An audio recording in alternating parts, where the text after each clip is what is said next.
Eto ngayon, matutuwa kayo dun sa nag-viral na video sa social media ng dalawang social na cute na bata. Oh.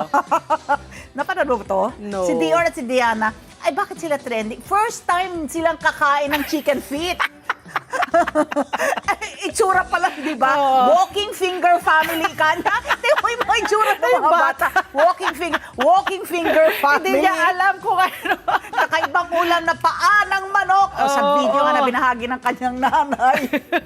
Makikita, priceless na yung reaction ng itong magkapatid na to habang tinatawag, kinakain nila itong walking finger family. Sinabawang paa ng manok eh. Ah, So sinabawan. mixed emotions yung dala na dalawa. Alam mo, matatawa ka, magugulat.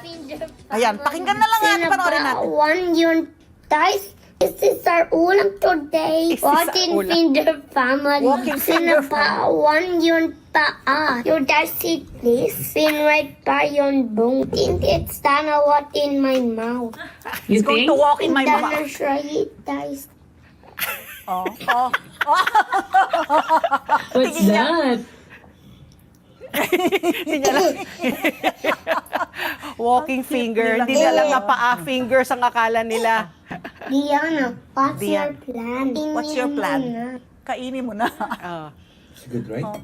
Diana, say hi to the paa. Say pa. Ang latte. Ang lagket.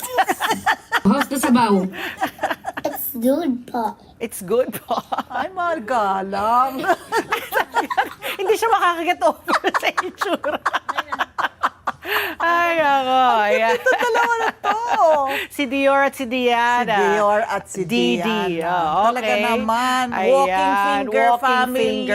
At saka, sinabaw, hindi katulad yung sa Chinese dim sum na medyo malakit-lakit. Oo, kasi may parang sweet and sour na halos, na diba? pinakuluan para malambot talaga.